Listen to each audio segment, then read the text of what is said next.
Yo, hello guys, what's going on? What's up? Long time no see. So I have been respecing again from Jumbling Legionnaire stats tanking to now. Currently my build is a Blood Mage auto bomber, I guess that's what it called, right? So basically what you do is you blink a lot and you cast spell while blinking, and this is just the gameplay. You can hold you can hold your dodge roll button, and with temporalis you can do all of this stuff. And this build is absolutely crazy, and we were going to talk about it today. And I also want to compare Jumbling Legionnaire to this, the weakness, the strength, and basically just comparing each other off. If somebody wants to copy this build, this is how it is. Artillery for energy shield, and Choir of the Storm is basically kind of required. I'm not sure what other variety of this build is.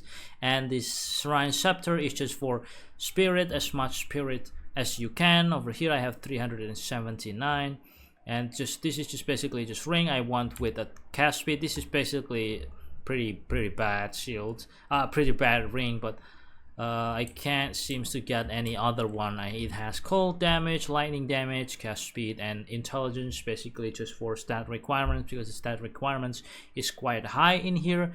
And here it is as well. There is a dexterity just to fill the stats requirement, because cast on crit is pretty high on dex. And then here is the gloves. It's just basically just a resistance, utility belt, and then the boots that deal overkill damage when enemy is killed. Basically how it works is you just blink around. There is, I cast spark, and then a spark hitting this ice or the enemy, and when it crit, it will trigger lightning bolt right here. Basically this is the highest damage, the damaging skill on your skill. Right now I only have 35,000 tooltips. Yeah, there is. If you want the complete guide for this build, let me know. I want to make this video for a comparison to stats tanking Jumbling Legionnaire, what to compare, because I just sold my Astromantis to just build this, because this is required. Stats tanking doesn't require Astromantis, but it does require Astromantis to be very good on clearing speed and moving around the map. But this build require temporalis. It is, I think it is required, and this is gatekeeping a lot of people of doing this build, because it costs 300 divines, right? Yeah, there we go. That's the first difference, is the cost. Stats tanking Jumbling Legionnaire, you don't necessarily need 300 divines, but more divines you invest, the better it is. I mean, obviously I don't need to say that, right?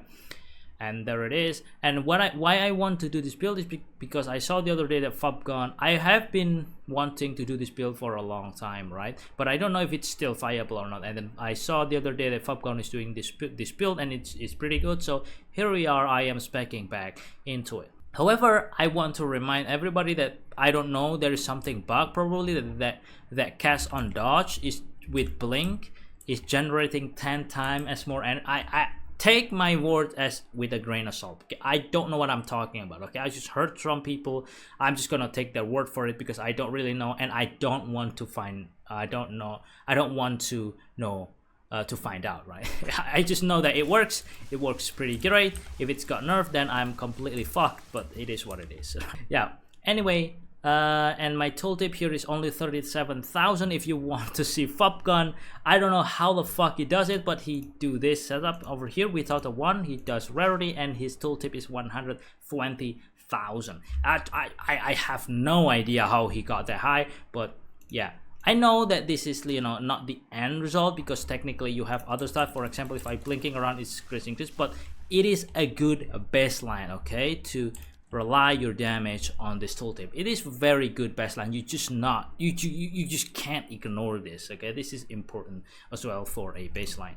Anyway, yeah, this is basically, if bossing I do this because I have so much more damage, and in breaching or mapping I do this because I have 300 rarity with this setup. Anyway, yeah, there it is. And then let's get into the comparison. I yapped way too much, and let's go get into the comparison. Okay, so here we are. I have the list of things here, because I'm not gonna show it here. I'm just gonna read it off the other screen. So with this build, I can reach 300 rarity easier compared to stat stacking, because stat stacking, I you know, in both of the builds I aim to have like comfortable clear speed. I don't want to spend 10 million years on one pack of monsters just to have with 300 rarity. I would rather one-shot mobs with 50, one-shot pack mobs with 50 rarity than spending 300 million years on a pack with 500 rarity. That's my baseline. And with the stat stacking, I get them to 150 rarity. I know a lot of people says that rarity doesn't impact much, including myself, by the way. It doesn't really impact much. However, what I feel from these changes, right, from 100 to 300 rarities, what I feel is Chaos Orb become much more common. Chaos Orb becomes much more common than Exalt, right? Chaos Orb is like 4 Exalt, so yeah, you can do the math, whatever. I also have this spreadsheet here with 150 rarity. I run 31 maps with Gembling Legionnaire, and yeah, we will talk about it very soon. So 300 versus 100, 300 rarity, you get much more Chaos Orb and you get much more Greater Jeweler's Orb. This has become much more common, and I can literally feels it. I feels that you get so much more of Greater Jeweler's Orb. That's just what it is. Well, not so much more. It's not like 10 times more, like in one map you get 10 of them. No, okay, probably like every 5 map you got 1. That's just how the rates. If somebody says that you can get 10 divines per 1 map every single time, it's just complete lie, and it's just not true. And let's talk about the juicy stuff, right? The divines drop. To be honest, 300 rarity does feel it will drop a lot more divines. It's just today, right? I play only probably 2 to 3 hours today, and I got so much more raw divine orb. I went from 4 to 16. Well, it's obviously I selling simulacrum and a lot of stuff, but in 2 hours I can get this much. 2 to 3 hours I can get this much, and I get so much more raw divine drops. I think I have 7 today with 300 rarity, so it definitely feels so much more. But saying that one map will give you 10 divine is just a complete lie, and it is not true. Okay, we get it, we get that out of the way. But switching to rarity does sacrifice some stuff. If you can see here, my damage dropped by half. So yeah, there's a comparison. There's just these things there. If there's like 10 breach on a map, I would switch this, because with the 300 rarity setup I can't one-shot things. Okay, talking about the breach, we are going to the next point, which is the breach clear speed. With this build, because I have quite low, probably, for example, I just say that I have this 35,000 tooltip damage and 300 rarity. The clear speed of breaching with Delirious with this doesn't feel as great as Gembling Legionnaire. Okay, I'm just gonna say it out there. With my tooltip, with my budget, it's not that instant. Maybe Fubgon deal like an instant damage to everything because he has 120k tooltip, which is 4 times much more than mine. But with Gembling Legionnaire, with the same budget, this is literally just the budget of my Gembling, pretty much the same, right? Very roughly. With the same budget, my Gembling Legionnaire can literally clear the whole fucking screen in one shot, right? If you have a breach and everything is surrounded by enemy, one attack on my Gembling literally clear the whole entire screen, because I have Astramentis, my tooltip is like 800k, and one attack literally one shot everything. It just clear the screen. It's so good. Gembling Legionnaire feels so good in breaching, because you just don't interact with the mob. You literally don't. You literally just kill them in one shot, right? That's the good thing about Gembling Legionnaire. This build, however, you need to dash around and you need to get into the enemy, and I place like stone, the stun charm here because I get stunned a lot, And if you are dashing into enemy a lot with this build, right? If you don't have enough shield, don't have enough life, you don't have enough resistance, they will one-shot you. You go in, you get stunned, and then you die. Okay, this build feels very vulnerable. Do note though, with my tooltip, okay, with Fabgun's tooltip 120k, I think he just very comfortably jump into the enemy, right? However, with Gambling Legionnaire, as I said before, you can just literally one-shot your whole screen without worrying about mob touching you at all. That's the difference, and that's the clear speed as well. And then the third point is gonna be map traversal and backtracking. Comparing this to Gambling Legionnaire is just, this build, this is just so much better. This is so much better. Like, I only have 22 cast speed, right? If you have more cast speed here, you can blink like literally instantaneously, and you can just blink the whole entire map instantaneously. Like, it's just, this traversal skill, the traversal capabilities of temporalist build is godly, and it's just nothing is come close to it. Okay, traverse the whole map so fast, even with compared to Gambling. And Gambling Legionnaire, right?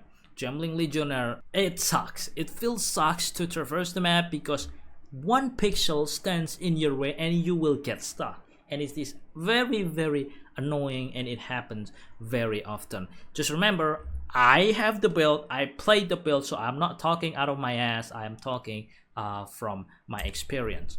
Gambling, it's fast, but it feels sucks to traverse and clear stuff because you get stuck on things a lot. With this build, if you get stuck on things like something like this, you can just like blink away, and then you just like, it's just everywhere. It's just, there is nothing stopping you, right? Probably like something in augury that could stop you because there's so little space there. Okay, and moving to the next one is gonna be the bossing. The bossing in this build is godlike. Again, I think there is a comparison, but compared to Legionnaire, Gambling Legionnaire, Pillars of the Cage Gods, that's stacking, this build is far more superior than Gambling stat stacking, right? This with 20, the other day I only have like 17k or 20k tooltip here. Basically this setup the other day, and I can clear like the breach boss +4 with ease, right? With ease. And Gambling Legionnaire, I just never tried it because, you know, the bossing with that, it feels sucks. I haven't really tried the cast on crit. On that, I probably should, and it probably would compare, but it's just, I don't know, either something feels off about it. But this build flawlessly bossing with no problem. You one-shot literally every boss in the map with my tooltip, with this tooltip right here, with 30,000. You literally one-shot it. I did 3 citadels today. I one-shot all of the boss. It's just, it's just crazy. This build is just crazy, dude. Yeah, and then the bossing right there. And the last one is the budget. I think I already talked about the budget, so I don't really want to talk about it again. Yeah, in the same budget, the Gambling Legionnaire, clear speed, breach clear speed, Gambling Legionnaire is superior. Map traversing, this one is superior. Survivability, I guess my Gambling is better because you literally don't interact with the enemy at all. With this, you can still interact with the enemy because you often do not one-shot them. And yeah, this with the same budget, Gambling Legionnaire is easier to get your clear speed to the top, right? The breach clear speed to the top of the top. As you can see here, my setup using this is 3 adorns, right? So because getting resistance in this build is kind of hard, so I have this 3 spectrum here. I have sapphire, ruby, and emeralds. And this is my build. For my jewel, I have crit and critical damage. I think I need to get Adorn because I don't know how the fuck is Fubgun having 120k without a wand. Look at this, look at my wand. It's spell damage, extra cold, extra lightning, and critical chance. Without this, he has 120. How the fuck is that even possible? Like, I don't understand. I don't understand the damaging in this game. But anyway, yeah, there it is, I guess, the video for today. I think I want to make a budget guide. Well, I mean budget, but it still needs fucking temporalis. It just doesn't have Adorn because Adorn is literally another temporalis I need to buy. The 90 plus anyway. So yeah, that was it, guys. I think video for today. What do you think? So here we are. Do I regret switching to this build? At first, yes, kind of yes, because I missed the instant clear speed of Gem-Link Legionnaire stat stacking. But in the other hand, the traversing is just, the backtracking is just a godlike with this build, man. It's godlike. Nothing compares to this, okay? Nothing compared to this. So yeah, do I regret it? No, not really. In the beginning, yes, but now I learned to accept what my current build is lacking on, which is the breach clear speed. I cannot instantly kill the enemy. Anyway, that was it, guys, video for today. What do you think? Do you want to switch to this or not? Let me know in the comment section. And if I can improve something, please do let me know, because I don't know how the fuck I'm gonna have 120k and I only have 30,000 beside the Adorn things, right? So yeah, that was the guys video for today. Thank you so much for watching. See you next time and goodbye.